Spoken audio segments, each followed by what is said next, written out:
So far on the real heroes of Telemark, parachuting into Norway in the footsteps of an epic wartime survival story.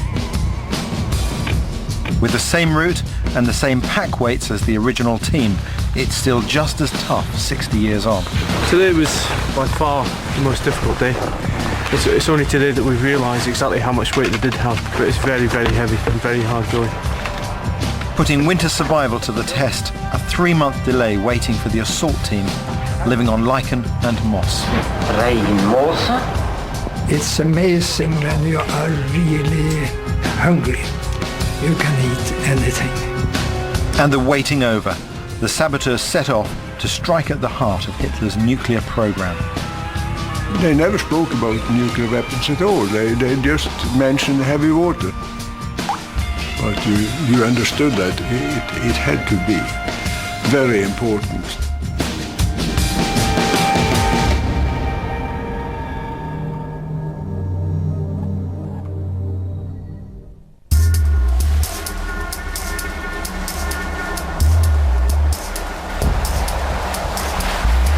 On the 27th of February 1943, 9 Norwegian commandos set out under cover of darkness to carry out a raid few expected to return from.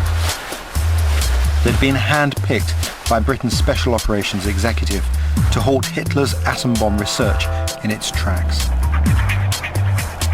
Exactly 60 years on, we're following the precise route that they took on the attack day to see how hard it was for the men to carry out the raid and, if they did survive, to escape to freedom.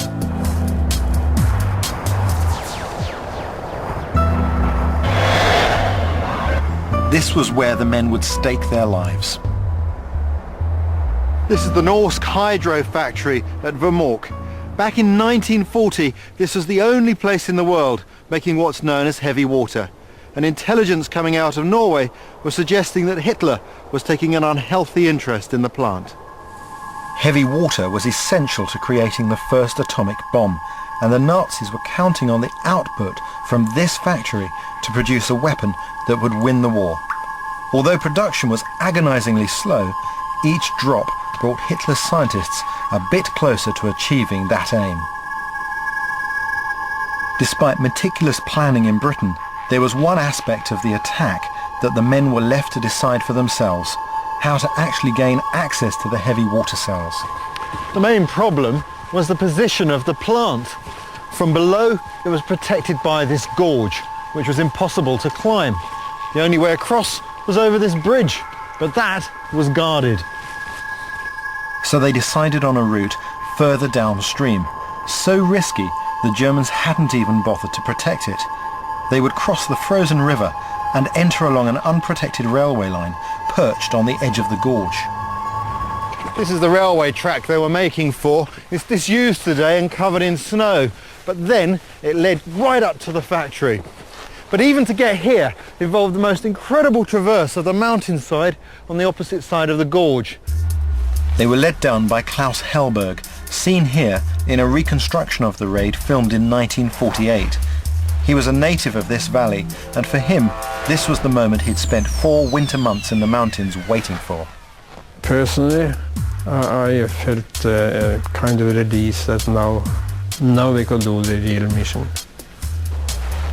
I wasn't very nervous.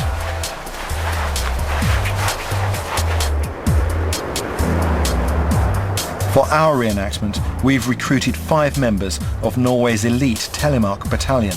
They joined the 4 British and Norwegian commandos who parachuted onto the Hardanger Plateau with me to experience some of the hardships faced by the original team 60 years before.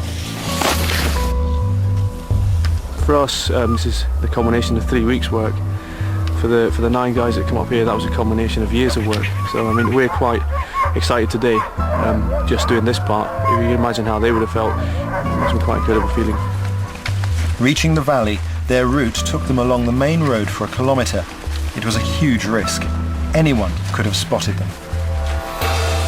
But with luck on their side, they regrouped behind this very hut, hiding skis and camouflage suits for their escape.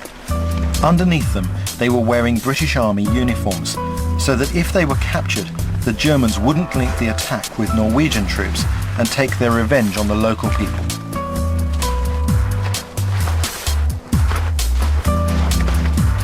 From here, Joachim Ronneberg took the lead. He was the commander of the assault team, despite being the youngest of the saboteurs at just 22.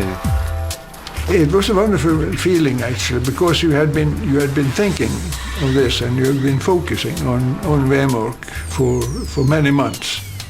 And we knew that now we have a chance of getting inside the factory without being seen at all.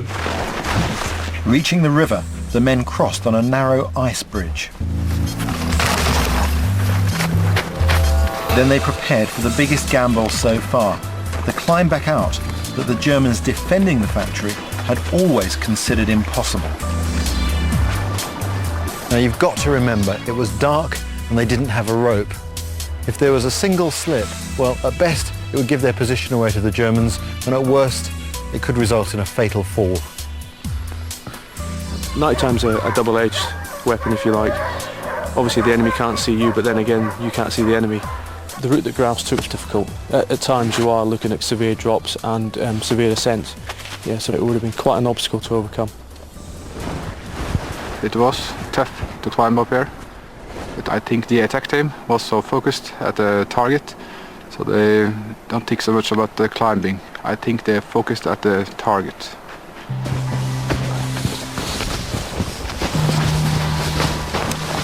There were no guards on the railway line. There we could move without any danger. We couldn't have been seen there. We felt that everybody was geared on the job. There was nobody being nervous. We had sort of worked it out during the waiting period. And it was an extremely good feeling, actually. We moved up and we cut the fences.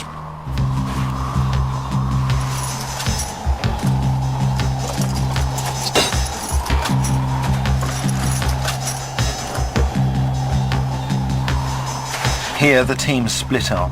Klaus Hellberg and 3 others stayed at the perimeter as a covering party, knowing that if they were drawn into a firefight, the mission would almost certainly end in disaster. Joachim Ronneberg led the 5-man assault team into the factory through a pipe duct that bypassed the German guards and led straight to the heavy water cells. One thing tells me just how far the men placed the success of the mission above their own personal safety. They'd planned to use 2-minute fuses so that they could get as far away as possible before the charges went off. Birger Strömsem and I, we started talking together and said, shouldn't we put a 30-second fuse on so that we could hear the bang as soon as possible and be certain that we know that we have done the job, which we did. But this would almost certainly alert the Germans while the men were still inside the plant, drastically reducing their chances of escaping alive. So we were just outside the door and psh.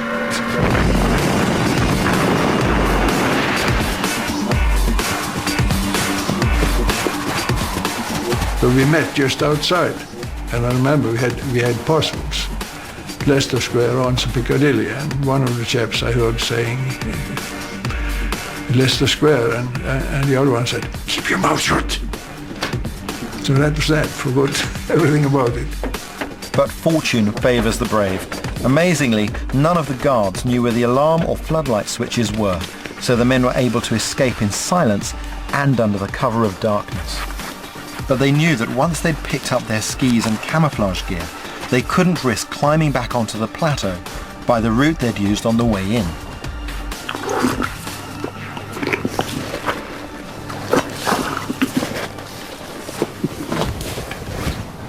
We could not go up the same way, because if we should go the same way, we had to follow the road for a long while. And we expected the Germans to come any time.